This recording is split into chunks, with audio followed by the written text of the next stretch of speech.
Course चिंतनशील शिक्षा, जिसमें आपके 4 लेसन्स यहाँ पर दिए गए हैं अध्याय 1 से लेकर 4। तो आज जो है इस वीडियो के अंदर हम बात करेंगे सेमेस्टर 4 में जो आपका लेसन नंबर 1 है उसके बारे में। तो पहले मैं आपका यहाँ से जो है ये ऑलरेडी मैंने यहाँ पर पहले से हाईलाइट कर लिया था, बट वो थोड़ा सा ज़्यादा हो गया, इसलिए यहाँ पर ये विजिबल नहीं है, तो मैं इसको हटा देता हूँ। ठीक है, तो चलिए वीडियो को देरी ना करते हुए स्टार्ट करते हैं। तो 100% ये वीडियो आपके लिए बहुत बेनिफिशियल होने वाली है। टाइम बिल्कुल भी ज़्यादा हम नहीं लेंगे और वीडियो को हम बहुत जल्दी से लेसन नंबर 1 में जो इसके टॉपिक्स हैं वो हम अच्छी तरीके से क्लियर करते हुए चलेंगे। तो आपको ज़्यादा डिस्टर्बेंस ना हो और आपको परेशानी ना हो, इस वजह से जो भी डिफ़िकल्ट वर्ड्स हैं उनकी मैंने हिंदी ऑलरेडी यहाँ पर जो है और उसको समझाने के लिए आसान भाषा में लिख दिया है, और बाकी जो आपको पढ़ना है वो मैंने हाईलाइट कर दिया है। तो चलिए let's get started. Lesson number 1, अधिगम कैसे होता है। तो अधिगम कैसे होता है? संदर्भगत चिंतन, आलोचनात्मक चिंतन, सृजनात्मक चिंतन और विचारात्मक चिंतन। तो यहाँ अध्याय 1 में हम लोग जो है इसको स्टार्ट करते हैं। तो सबसे पहला अधिगम कैसे होता है, यहाँ पर ये आपका जो है लेसन स्टार्ट होता है। तो सबसे पहले आप इसका इंट्रो देखेंगे। तो देखिए, मैं ऑलरेडी यहाँ पर आपको मैंने बताया कि हम लोगों ने पहले से हाईलाइट कर रखा है, आपको जितना पढ़ना है बस यही पढ़ना है। तो अधिगम को परिभाषित करना बहुत जटिल है। अब अधिगम का मतलब क्या होता है, तो मैं ये आपको अच्छी तरीके से बताता हूँ कि इसका इंग्लिश वर्ड होता है लर्निंग। अधिगम माने क्या होता है? लर्निंग। अब अमेरिकन हेरिटेज डिक्शनरी के अनुसार अधिगम जो है वो क्या है कि ज्ञान कौशल प्राप्त करने की प्रक्रिया या अनुभव। किसी भी ज्ञान को, यानी कि जो नॉलेज है आप उसको गेन करते हो तो वो अधिगम कहलाता है, लर्निंग कहलाती है वो, है ना। तो उसी लर्निंग को हिंदी में हम क्या बोलेंगे? अधिगम बोलेंगे। किसी भी तरह का ज्ञान अनुभव प्राप्त करने के लिए चिंतन अधिगम के लिए एक आवश्यक प्रक्रिया माना जाता है। अब चिंतन करना, थिंक करना उसके लिए बहुत इंपॉर्टेंट है, क्योंकि आप चिंतन करोगे तभी वो चीज़ सीख पाओगे। चिंतन एवं अधिगम जो है वो एक दूसरे से गहरा संबंध रखते हैं। आगे यहाँ पर बताया गया है अधिगम की अवधारणा। तो देखो, सरल भाषा में हम अधिगम को किसी व्यक्ति के व्यवहार या अर्जित ज्ञान में किसी प्रकार के अनुभव में आए परिवर्तन के रूप में देख सकते हैं। सिंपल सी बात है कि अगर आपने कोई भी चीज़, सपोज आपने क्या करा, अगर हम अधिगम को देखें अच्छी तरीके से, जैसे मैंने क्या, एक छोटा सा बच्चा है, ठीक है, वो एक साइकिल चलाना सीखता है। तो 2 दिन पहले आपने उसे देखा कि वो साइकिल नहीं चला पा रहा है, 2 दिन बाद आपने देखा वो साइकिल चला पा रहा है। तो आपने क्या देखा कि उसने जो ज्ञान अर्जित किया अपने व्यवहार के अंदर, किसी प्रकार का अनुभव उसने लिया, अब परिवर्तन हो गया। तो वो जो परिवर्तन हुआ कि उसे साइकिल चलाने नहीं आ रही थी पर अब आ गई है, तो ये क्या है? अधिगम है। ये क्या है? ये परिवर्तन है, जो एक अनुभव उसने लिया, 1 बार गिरा, 2 बार गिरा, अब उसी एक्सपीरियंस से उसे जो है वो चीज़ सीखने को मिल गई, तो वो अधिगम कहलाता है। एक देखो, इसमें एक लाइन भी है कि success come from experience and experience come from bad experiences. सफलता अनुभव से आती है और अनुभव गलत अनुभवों से आता है। तो अधिगम का मतलब क्या है कि पहले आपने कुछ ट्राई किया, नहीं हुआ, दोबारा ट्राई किया, फिर हो गया। तो ऐसे ही एनसाइक्लोपीडिया ऑफ ब्रिटानिका ने बोला है कि अधिगम को ऐसे परिभाषित कर सकते हैं, उन्होंने बोला कि व्यक्तिगत अनुभव के परिणाम स्वरूप व्यवहार में आए परिवर्तन को अधिगम कहा जाता है। आपने कोई भी एक्सपीरियंस लिया और उसके बाद में आपके व्यवहार में कोई परिवर्तन आया, कुछ बदलाव आया। जब कोई जीव अपने व्यवहार को देख वह बदल सकता है तो उसे सीखना कहा जाता है। कहने का मतलब क्या है कि आपने कोई भी चीज़ स्टार्टिंग की जिसके बारे में आपको पहले नहीं पता था, बट अब क्या है, आपने उस चीज़ में एनरोल किया, उसके बारे में आपने चीज़ों को गैदर किया और उसको गेन किया, तो वहाँ पर आपने क्या किया, अपने अंदर आपके अंदर कुछ बदलाव आया। जैसे होता है ना कि कुछ स्टूडेंट्स हैं, जैसे कि आप भी देखो, हम लोग भी क्या करते हैं कि पहले हम लोग स्टार्टिंग में बाल किस तरीके से कॉम्ब करते थे, कपड़े कैसे पहनते थे, पर धीरे धीरे हम लोग क्या करते हैं, चीज़ों को सीखने लगते हैं और फिर उससे क्या होता है, व्यवहार में परिवर्तन आता है। हमारे को आज पहनने का ढंग, बोलने का ढंग सब कुछ अलग हो जाता है। तो ये सब क्या कहलाता है? अधिगम कहलाता है। अधिगम इन शॉर्ट कहने का मतलब ये है कि किसी भी व्यक्ति के अनुभव के परिणाम स्वरूप कुछ भी व्यवहार में जो परिवर्तन आएगा वो अधिगम कहलाएगा। आई होप आपको यहाँ पर अच्छी तरीके से समझ आ रहा होगा। उसके बाद हम बात करते हैं सीखने के कौन कौन से दृष्टिकोण हैं। आखिर कोई भी एक व्यक्ति जो है, एक बच्चा है, कोई भी एक प्राणी, तो कैसे सीखता है? सीखना एक व्यापक प्रक्रिया है। अब जिद्दू कृष्णमूर्ति ने क्या बोला, उन्होंने कहा कि सीखना अनुभवों का संचयन है, अनुभवों को इकट्ठा करना। जो भी एक्सपीरियंस है आप उसे इकट्ठा करते हो, वो लर्निंग कहलाती है। ये किसी भी कार्य को करने का जो कौशल है। जब हम में से अधिकांश लोग सीखने के बारे में सोचते हैं तो सबसे पहले सबका माइंड कहाँ जाएगा? हम स्कूल में पढ़ने जाते हैं, किसी विषय या किसी कौशल में महारत हासिल करने के बारे में सोचते हैं कि यही सीखना है। परंतु सीखना केवल स्कूल तक सीमित नहीं होता।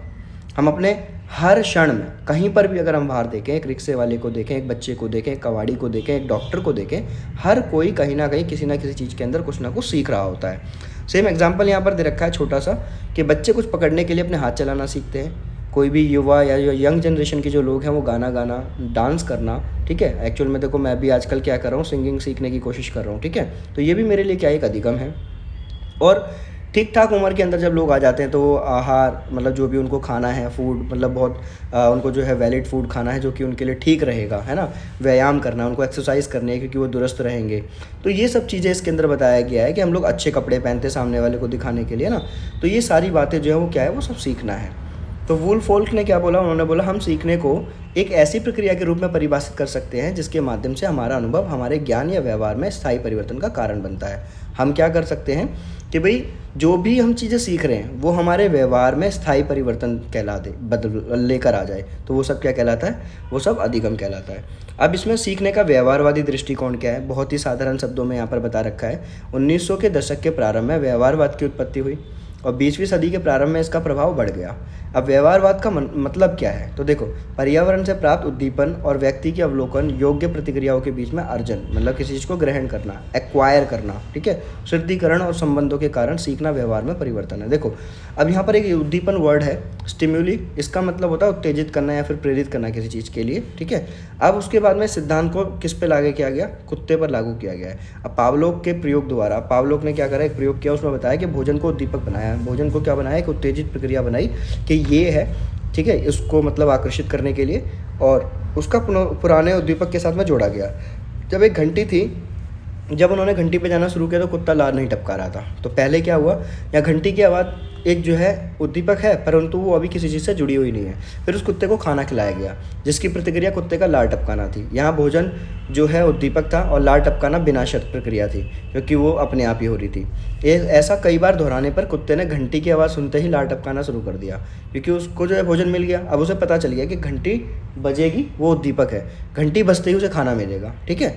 तो ये आपका यहाँ पर व्यवहारवादी दृष्टिकोण है, ठीक है। I am sorry.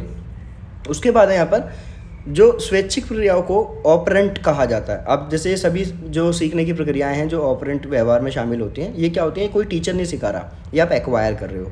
For example आपको एक लाइन बोलता हूँ मैं, जैसे विक्स की गोली लो, तो आप उसका रिप्लाई क्या दोगे, खिचखिच दूर करो, यही लाइन होगी ना। तो ये आपका ये वो है जो आपने खुद अपने आप में सीखा है। ये सिद्धांत बताता है कि कैसे कोई प्रतिक्रिया को दंड या पुनर्बलन की वजह से घटाया या बढ़वाया भी जा सकता है, ठीक है। जैसे मैंने कहा कि भाई अगर आपने कोई अच्छा काम किया, मैंने आपको इनाम दे दिया तो आप उस काम को और अच्छा करोगे, या फिर आपने कोई काम किया और उस पर मैंने आपको दंड दिया तो शायद फिर भी आप कोई अच्छा काम करोगे। तो कहने का मतलब क्या है कि इस प्रक्रिया के अंतर्गत किसी भी व्यक्ति को जो है दंड या पुनर्बलन की वजह से क्या हो जाता है, इसको बढ़ाया भी जा सकता है और कम भी करवाया जा सकता है। उसके बाद में आता है सीखने का संज्ञानवादी। संज्ञानवाद का मतलब क्या होता है, संज्ञान का मतलब होता है किसी चीज़ को गहराई से अच्छी तरीके से समझना, बिल्कुल डीप कॉन्सेप्ट निकालना उसका। तो संज्ञानात्मक मनोविज्ञान ने मानसिक संरचना पर जोर दिया और जिन्होंने व्यवहारवादियों ने पूरी तरह से अनदेखा कर दिया था। अब यह 1950 के दशक के अंत में क्या हुआ, विकसित हो गया। संज्ञानात्मक मनोविज्ञान शिक्षार्थियों और उनके व्यवहार को वातावरणीय उद्दीपक के परिणाम के रूप में देखने से शिक्षार्थियों के चयन करने, उद्दीपकों के अर्थों का निर्माण करने और अनुभवों से ज्ञान प्राप्त करने के लिए योजनाओं, इरादे, लक्ष्य और विचार, यादों और भावनाओं के स्रोत के रूप में देखने से है। कहने का मतलब क्या है कि हम हर चीज़ को चेक करते हैं, हम देख रहे हैं भाई किसी भी प्लानिंग को देख रहे हैं, कोई इरादा रख रहे हैं, कोई लक्ष्य रख रहे हैं, उन सबको देख रहे हैं। यह दृष्टिकोण मानव संज्ञान एवं उसका उनके व्यवहार और सीखने पर प्रभाव के अध्ययन पर आधारित होता है। तो सीखने का संज्ञानवादी दृष्टिकोण क्या है, आप हर चीज़ को अच्छी तरीके से गहराई से समझ रहे हो। ये सिद्धांत कंप्यूटर से प्रभावित है। जैसे ये कंप्यूटर की तुलना मानव मस्तिष्क से करता है। कंप्यूटर की तरह ही हम किसी भी सूचना के संसाधक हैं जो ज्ञान को अवशोषित करते हैं, उसे सोख लेते हैं, अपने अंदर समा लेते हैं, उस प्रकार संज्ञानात्मक कार्य करते हैं और इसे हम अपनी स्मृति में रखते हैं, अपनी याद में रखते हैं, ठीक है। तो संज्ञानात्मक का मतलब क्या है कि जो हमने देखा, सीखा, समझा, उसे हम अपने मस्तिष्क में, अपनी स्मृति में उसे मौजूदा रूप से रख लेते हैं, तो इसे हम संज्ञानात्मक बोलते हैं, ठीक है। तो ये क्या है, सीखने का संज्ञानवादी दृष्टिकोण। उसके बाद में आता है हमारा तीसरा, तो सीखने का संरचनावादी दृष्टिकोण। अब संरचनावादी दृष्टिकोण क्या है, देखो संज्ञानात्मक मनोविज्ञान के बाद में संरचनावाद आया, 1970 और 80 के दशक में उभर के निकल कर आया। इस सिद्धांत के अनुसार शिक्षार्थी जो है ज्ञान के निष्क्रिय प्राप्त करता नहीं है, ठीक है, बल्कि वे सक्रिय रूप से ज्ञान का निर्माण करते हैं। आपको पता होगा कि जो संरचनावादी जो सिद्धांत है, इसमें क्या होता है, जो बच्चा है ना या कोई भी शिक्षार्थी है, वो सक्रिय रूप से ज्ञान को निर्माण करता है। वे परिस्थितियों के अंतर्क्रिया करने के दौरान अपने मस्तिष्क की संरचना का उपयोग करके ज्ञान का निर्माण करते रहते हैं। जीन पियाजे और वाइगोत्स्की क्या बोलते हैं, उन्होंने उनके विचारधारा के महत्वपूर्ण सिद्धांतकार थे जो कि सीखने की संरचना प्रकृति का समर्थन करते थे। वो बोलते हैं कि पियाजे का मुख्य रूप से सरोकार किसी व्यक्ति के ज्ञान, विश्वास, स्व अवधारणा और अस्मिता से है। अस्मिता मतलब होता है किसी भी चीज़ की पहचान होना। तो ये संरचनावादी दृष्टिकोण कहलाता है। उसके बाद में आपका इसी का पॉइंट है एक सामाजिक शिक्षण सिद्धांत। सामाजिक शिक्षण का सिद्धांत जो है बहुत लोकप्रिय सिद्धांत है। इसे अल्बर्ट बंड्यूरा ने विकसित किया है। अब बंड्यूरा ने दोनों ढांचों संज्ञानात्मक और व्यवहारिक के साथ में काम किया। उन्होंने सामाजिक व्यवहार पर ध्यान केंद्रित किया और इस बात पर जोर दिया कि हम दूसरों के अवलोकन के माध्यम से सीखते हैं। कोई दूसरा कुछ कर रहा है, फिर हम उसको एनालाइज करते हैं, उसको हम जो है इवेल्युएट करते हैं और उसके बाद में हम लोग सीखते हैं। वह ज्ञान के अर्जन और उस ज्ञान के आधार पर अवलोकन करने लायक उसके उनके प्रदर्शन के बीच अंतर करते हैं। अर्जन मतलब होता है एक्वायर करना किसी चीज़ को, ठीक है। जैसे आपके सराउंडिंग में कुछ भी चल रहा है, आपने सीख लिया, वो अर्जन होता है। और जिसमें अधिगम की बात करें तो उसमें कोई टीचर होता है जो आपको सिखाता है। अर्जन आप खुद सीख जाते हो, ठीक है। जैसे आप कहीं जा रहे हो, ऑटो में बैठे हो, कोई गाना चल रहा है, अब नॉर्मली वो गाना 3-4 जगह आपने सुन लिया, आपने उसको माइंड में ना सेट कर लिया, तो वो अर्जन है। और अधिगम क्या है कि आपकी कोई स्कूल में परफॉर्मेंस है, आपको पर्टिकुलर कोई गाना दिया गया, अब आपने उसे याद किया, ठीक है, टीचर ने बताया ये टास्क है, इसे पूरा करना है, तो वो क्या है, आपका अधिगम है। तो यहाँ पर आपका ये तीसरा पॉइंट है।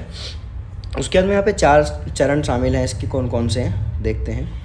ध्यान देने की प्रक्रिया, यह प्रभावी ढंग से सीखने के लिए महत्वपूर्ण है। अगर आप ध्यान दोगे, सिंपल सी बात है, आप अधिगम में किसी भी चीज़ में कोई भी काम कर रहे हो, आप ध्यान दोगे तो आप जल्दी सीखोगे। अवरोधन की प्रक्रिया क्या है, ये सूचनाओं को संग्रहित करने के बाद में इसे याद करने की क्षमता है कि भाई आप कोई बीच में कोई चीज़ अगर स्किप हो रही है तो बाद में उसको आप याद करो। पुनर्रचना क्या है, इससे सीखे हुए व्यवहार का अभ्यास करना, आपने मतलब उसको रिसाइकल करना, उसको दोबारा से यूज़ करना है। अंत प्रेरणा क्या है, मॉडल के व्यवहार का अनुकरण करने की प्रेरणा पुनर्बल और दंड पर निर्भर करती है। आपने कोई अच्छा काम किया, आपको दंड दिया तो शायद बेकार हो जाएगा। आपने कोई अच्छा काम और बुरा काम किया, आपको दंड दिया तो शायद आप आगे अच्छा करोगे। आपने अच्छा ही किया है तो आपको इसमें जो है प्रेरित कर दिया आपको, और उसके बाद में आपने उसे और अच्छा कर दिया। तो ये इसके पॉइंट है। उसके बाद में आता है अनुभवजन्य अधिगम। अनुभवजन्य अधिगम का मतलब क्या, एक्सपीरियंस लर्निंग। ये सीखने के सामाजिक और संरचनावादी दृष्टिकोण पर आधारित है, लेकिन सीखने की प्रक्रिया के मूल रूप में अनुभव स्थित है, मतलब एक्सपीरियंस जो होना बहुत ज़रूरी है। अब सीखने के लिए 2 चीज़ें बांटी गई इन्होंने, क्या बोला, संज्ञानात्मक अधिगम और अनुभवज्ञ अधिगम। संज्ञानात्मक कौन सा है, गहराई से किसी चीज़ को समझना, और अनुभव वाला कौन सा है, एक्सपीरियंस, किसी चीज़ को करके फिर एक्सपीरियंस लेना। तो उन्होंने सीखने को स्वदीक्षित सीखने की प्रक्रिया माना है, जिसमें व्यक्तिगत भागीदारी की आवश्यकता होती है। इसमें विद्यार्थियों के सीखने का मूल्यांकन भी शामिल है। उनके अनुसार अनुभवजन्य अधिगम तब होता है जब विद्यार्थी या शिक्षार्थी वे कुछ जानते हैं और उन्हें जानने की आवश्यकता है कि बीच का अंतर समझ लेते हैं कि भाई एक तो वो जानते हैं, वो नॉर्मल है, और वो उसको जानते हैं कि भाई उन्हें आगे भी सीखना है। शिक्षार्थी उस ज्ञान के साथ में आंतरिक संबंध विकसित कर लेता है, तो उसके अनुभव को बढ़ाने में मदद करता है। इसलिए अनुभवजन्य अधिगम जो है आत्मविकास और व्यक्तिगत परिवर्तन के बारे में है। रोजर का मानना था कि लोग सीखना चाहते हैं और उनमें सीखने के लिए प्राकृतिक इच्छा होती है, इसलिए इस मॉडल में शिक्षार्थी सक्रिय रूप से सहभागी होता है और सीखने की प्रक्रिया को नियंत्रित कर सकता है। इस प्रकार के अधिगम में शिक्षक की भूमिका बहुत ज़्यादा महत्वपूर्ण मानी जाती है। तो यहाँ पर आपका जो है ये इस लेसन का ये जो आपका अधिगम वाला जो कॉन्सेप्ट था वो मैंने आपको यहाँ पर क्लियर कर दिया है। आगे की जानकारी के लिए हमारे साथ बने रहिए। इस लेसन के जो आपके 2 और क्वेश्चंस हैं वो भी मैं आपको यहाँ पर करा दूँगा। Thanks for watching.